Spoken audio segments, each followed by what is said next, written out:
स्वागत है आप सभी का एडवांस डिग्री में। आज हम आपको BSc third year 5th semester zoology second का पेपर की यूनिट हमने फर्स्ट स्टार्ट करवा रखे है। इसमें आज हम ये लास्ट टॉपिक है, उसके बाद में आपकी ये यूनिट जो है कंप्लीट हो जाएगी ब्लेनोग्लोसिस की।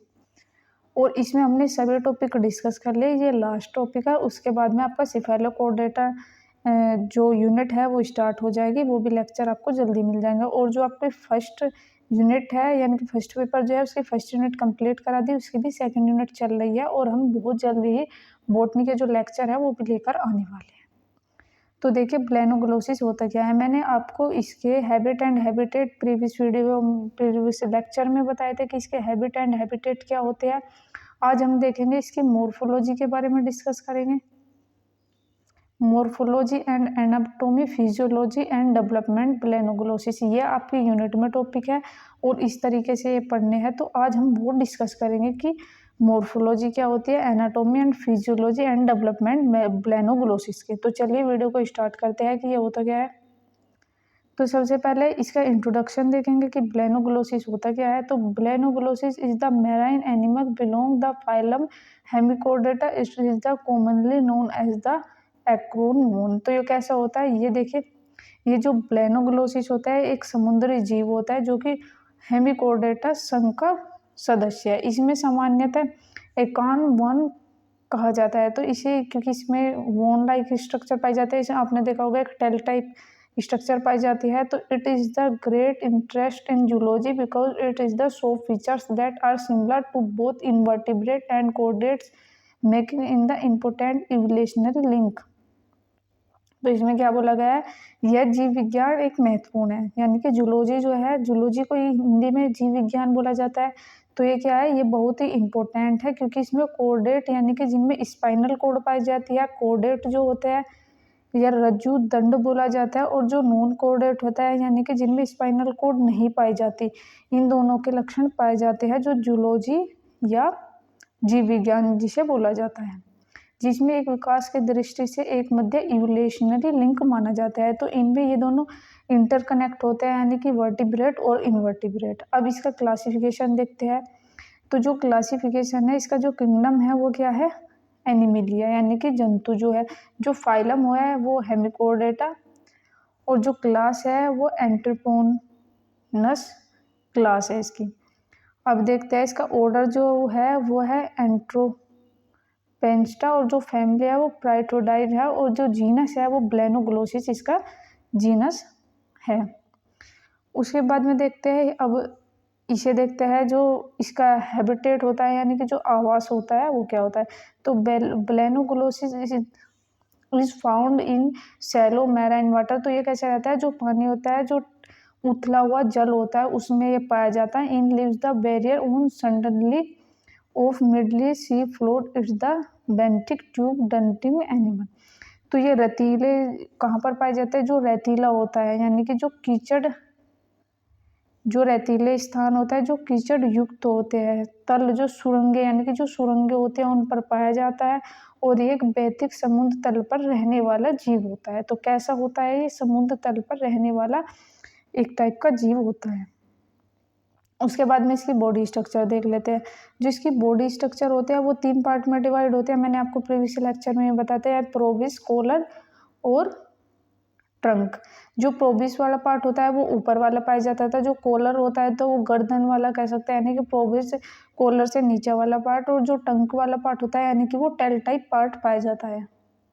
तो यूज द ब्रोइंग एंड फीडिंग, जो प्रोबिस है वो फीडिंग का काम करते हैं, और जो कॉलर होता है वो इसका माउथ होता है, और जो ट्रंक होता है वो contents most of the organs का काम करता है। तो ब्लेनोग्लोसिस देखिए, अब हिंदी में ये क्या होता है, ब्लेनोग्लोसिस जो होता है इसकी जो बॉडी होती है वो कैसी है, सॉफ्ट टाइप होती है, अनसेगमेंटेड होती है, यानी कि जो इनकी बॉडी होती है वो इस तरीके से सेगमेंट में नहीं बटी होती, ऐसी फ्लैटेड होते हैं, यानी कि इसमें इस टाइप के सेगमेंट नहीं पाए जाते।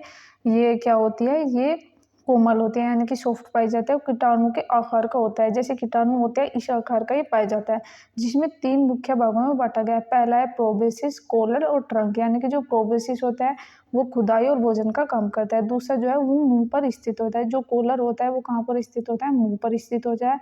और जो धड़ या तरंग होते हैं इनमें अधिकांश अंग होते हैं। जो नर्वस एंड सर्कुलेटरी सिस्टम है वो पाया जाता है। अब देखते हैं इसमें nervous system is primitive and consist of the nerve plexus and the dorsal nerve cord. Circulatory system is open type and there is a heart vesicles. तो इसमें जो तंत्रिका यानी कि जो रेस्पिरेशन करने की जो प्रोसेस है वो सरल होती है यानी कि नॉर्मल होता है। इसमें तंत्रिका जाल यानी कि नर्वर पेलिक्स पाया जाता है और ये तंत्रिका जो यानी कि डोर्सल नर्व कोड होता है। इसमें परिसंचरण तल खुला होता है यानी कि जो सर्कुलेटरी सिस्टम होता है वो ओपन टाइप का होता है और जो इनमें हार्ट वेसिकल पाए जाते हैं। फीडिंग एंड रेस्पिरेशन आहार और श्वास का कैसे काम करता है। जो प्लेनोग्लोसिस होता है is a filter feeders using mucus to trap food particle. Respiration occurs through gill slit located on the pharynx। तो जो ब्लेनोग्लोसिस होते हैं ये एक फिल्टर फीडर्स होते हैं और इनमें बलगम यानी कि म्यूकस की मदद से भोजन को पकड़ने का काम करता है। तो कैसे काम करता है, जो कह सकते हैं कि म्यूकस होता है उससे ये भोजन को पकड़ने का काम करता है। और जिनकी रेस्पिरेशन की प्रोसेस होती है इनमें गिल्स पाए जाते हैं। जो ह्यूमन होते हैं उनमें लंग्स पाए जाते हैं और इनमें क्या पाए जाते हैं, इनमें गिल स्लिट पाए जाते हैं जिनके माध्यम से रेस्पिरेशन की प्रोसेस करता है जो गले में फेरिक्स में स्थित होता है। जो इसमें रिप्रोडक्शन होता है तो रिप्रोडक्शन कैसे होता है वो देखता है। तो Balanoglossus reproduction is sexual with the separate male and female organism. तो देखिए इसमें क्या वो बात बोलेगी, जो इसमें रिप्रोडक्शन होता है जो मेल और फीमेल होता है वो एक ही बॉडी में स्थित होता है यानी कि जो मेल पार्ट होता है और जो फीमेल पार्ट होता है वो क्या होता है एक ही बॉडी में स्थित होता है यानी कि वे सेपरेट नहीं होते। तो मेल और फीमेल पार्ट अलग, सॉरी इसमें क्या होता है, इसमें सेपरेट होता है यानी कि अलग अलग होता है। मेल पार्ट अलग और फीमेल पार्ट अलग यानी कि ये दो बॉडी होते हैं। जैसे ह्यूमन में अलग अलग होता है इसी तरीके से इनमें भी सेपरेट पाया जाता है। फर्टिलाइजेशन एक्सटर्नल, लेकिन जो फर्टिलाइजेशन होता है वो कैसे होता है, एक्सटर्नल होता है and develop indirect via to larva. इसमें लार्वा होता है यानी कि इसमें प्यूपा की प्रोसेस नहीं होती। अब जो हिंदी में पढ़ते हैं प्रजनन लैंगिक होता है यानी कि सेक्सुअल होता है और नर और मादा अलग अलग होता है। इसमें जो निषेचन होता है वो बाह्य होता है यानी कि एक्सटर्नल होता है। इनका विकास परोक्ष इनडायरेक्ट होता है और इसमें टर्नेलियर लार्वा बनता है। अब देखते हैं इसकी इम्पोर्टेंस यानी कि इवोल्यूशनरी इम्पोर्टेंस क्या है।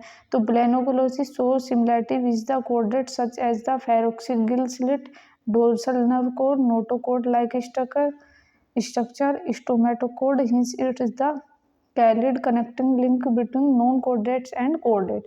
तो जो ब्लेनोग्लोसिस है इसमें रज्जु जीवी मिलते जुलते यानी कि जो ब्लेनोग्लोसिस होते हैं इसमें जो कोडेट होते हैं उनके कह सकते हैं जो करेक्टर होते हैं वो कैसे पाए जाते हैं, वो मिलते जुलते पाए जाते हैं। जैसे कि गिल स्लिट, पृष्ठीय रज्जु तंत्रिका, नोटोकोड जैसी स्टोमेटोकोड यानी कि नोटोकोड मैंने आपको बताया था कोडेट्स में पाए जाते हैं। इस कारण इसमें कशेरुकी और रज्जु के जीवन के बीच में एक कड़ी पाई जाती है यानी कि इनवर्टिब्रेट वर्टिब्रेट के बीच में एक कड़ी पाई जाती है। अब इसकी मोर्फोलॉजी देख लेते हैं। जो मोर्फोलॉजी है यानी कि बाह्य स्ट्रक्चर ये आपको दिखाई दे रहा होगा, देखिए डायग्राम। इसमें एनस पाया जाता है, प्रोबेसिस कोलर पाया जाता है और गिल्सपोर पाए जाते हैं और हेपेटिक पाया जाता है। देखिए ये इसमें पार्ट होते हैं जो कि जो ब्लेनोग्लोसिस होता है ये हैज़ ए सॉफ्ट सिलेंड्रिकल वोन लाइक स्ट्रक्चर यानी कि ये कैसा होता है, सॉफ्ट होता है, सिलेंड्रिकल होता है और वोन लाइक स्ट्रक्चर पाई जाती है। बॉडी बायोलेट्रिकली सिमेट्रिकल डिवाइड इनटू, मान लीजिए कोई भी आप कह सकते हैं क्या है, ये लेमन है, लेमन को जब बीच में से काटता है तो दोनों बॉडी सेम पाई जाती है। कोई भी ह्यूमन होता है उसकी जब हम बॉडी सेम काटते हैं तो दोनों पार्ट सेम पाए जाते हैं यानी कि इक्वल हिस्सों में डिवाइड होते हैं। जो प्रोबेसिस होता है for boring the collecting food, तो जो प्रोबेसिस पार्ट होता है यानी कि ऊपर वाला पार्ट ये क्या काम करता है, ये फूड को कैप्चर करने का काम करता है। जो कोलर होता है कनेक्ट प्रोबेसिस एंड ट्रंक। जो ट्रंक होता है the branchial gills the abdominal regions. तो इसका जो शरीर होता है वो नरम होता है, बेलनाकार होता है और कीड़े जैसी संरचना से पाए जाते हैं। शरीर द्विपार्श्व सम्मिलित होता है और 3 भागों में बटा होता है। तो मैंने अभी बताया था प्रोबेसिस कोलर। जो प्रोबेसिस होता है खुदाई और भोजन में एकत्रित करने में करता है। जो कोलर होता है प्रोब इसकी धड़ से अलग करता है वो जो गिल्स होता है उधर में शामिल होता है। अब इसकी एनाटोमिकल, मैंने आपको फिजियोलॉजी बता दी, अब इसकी एनाटोमिकल स्ट्रक्चर डिस्कस कर लेते हैं। जो एनाटोमिकल होता है यानी कि आंतरिक डाइजेस्टिव सिस्टम जो है complete in mouth, pharynx, intestine and anus. Respiratory system तो देखिए जो इसका डाइजेस्टिव सिस्टम होता है वो कंप्लीट होता है, इसमें माउथ पाया जाता है, फेरिक्स, इंटेस्टाइन पाया जाता है और एनस। एनस का मतलब होता है जो बॉडी का वेस्ट होता है वो बाहर नीचे की ओर निकलने का काम करता है। जो रेस्पिरेशन सिस्टम होता है गिल स्लाइट इन फेरिक्स से हेल्प द रेस्पिरेशन, यानी कि जो ये रेस्पिरेशन करने का काम करते हैं वो गिल्स के थ्रू करते हैं। जो सर्कुलेटरी सिस्टम होता है वो ओपन टाइप होता है। जो नर्व सिस्टम होता है diffuse nerve, plexus with dorsal and vertical nerve cord. तो इनमें जो नर्व सिस्टम पाया जाता है वो neural and ventral and neural cords के थ्रू पाया जाता है। जो एक्सक्रीटरी सिस्टम होता है वो ग्लोमेरुलस, प्रोबेसिस, फिल्टर, वेस्टिज हो जाता है। वो जो रिप्रोडक्टिव सिस्टम होता है वो dioecious, male and female are the separate होता है। तो जो पूरे अब देखिए इसे हिंदी में डिस्कस कर लेते हैं। जो पाचन तंत्र होता है वो पूरा होता है मुंह से ग्रसनी और आंत तक होता है।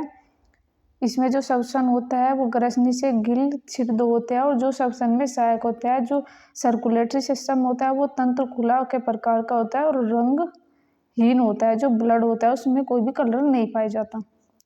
जो तंत्रिका तंत्र होता है फैला हुआ होता है, जाल, पृष्ठ एवं उदरीय तंत्रिका रज्जु होता है। और जो मूत्रीय तंत्र होता है वो प्रोबेसिस में स्थित ग्लोमेरुलस अपशिष्ट को छानता है। जो प्रजनन होता है नर और मादा अलग अलग होते हैं। जो इसमें डाइसियस होता है। अब देखते हैं फिजियोलॉजी। तो फीडिंग फिल्टर्स जो cilia and mucus the trap particle, respiration, throat, gill slit, water pressures from mouth to gills for excavation, ammonia, excretion, throat glomerulus, circulatory blood for the sinus, the true heart movement, uses proboscis, bring the क्रोइम। तो भोजन जो होता है वो filter feeders के द्वारा होता है। कणों को पकड़ने एवं सीलिया के म्यूकस का प्रयोग किया जाता है। इसमें जो श्वसन होता है वो गिल छिद्रों के माध्यम से होता है, मुंह में प्रवेश करता है और गिल छर्दों से बाहर निकलता है। उत्सर्जन जो होता है वो ग्लोमेरुलस के माध्यम से अमोनिया बाहर निकलता है बॉडी से। जो परिसंचरण होता है रक्त साइंस के माध्यम से बहता है और वास्तविक में हृदय में नहीं होता। और जो प्रोबेसिस का उपयोग खुदाई में रेंगने के लिए करता है। प्रोबेसिस आपको बताता ऊपर वाला पार्ट होता है। जो डेवलपमेंट होता है यानी कि इनका विकास कैसे होता है। जो फर्टिलाइजेशन इनका एक्सटर्नल होता है यानी कि इंटरनल नहीं होता। डेवलपमेंट इनडायरेक्ट होता है विद द टूनेलिया लावर स्टेज। इसमें लार्वल स्टेज और टूनेलिया लावर होता है। इसमें इनडायरेक्ट डेवलपमेंट होता है। जो लार्वा होता है वो फ्री स्विमिंग होता है यानी कि उसमें टेल पाए जाते हैं और सीलिएटेड टेल नहीं पाए जाते, इसमें सीलिया पाया जाता है जिससे मूवमेंट कर सकता है।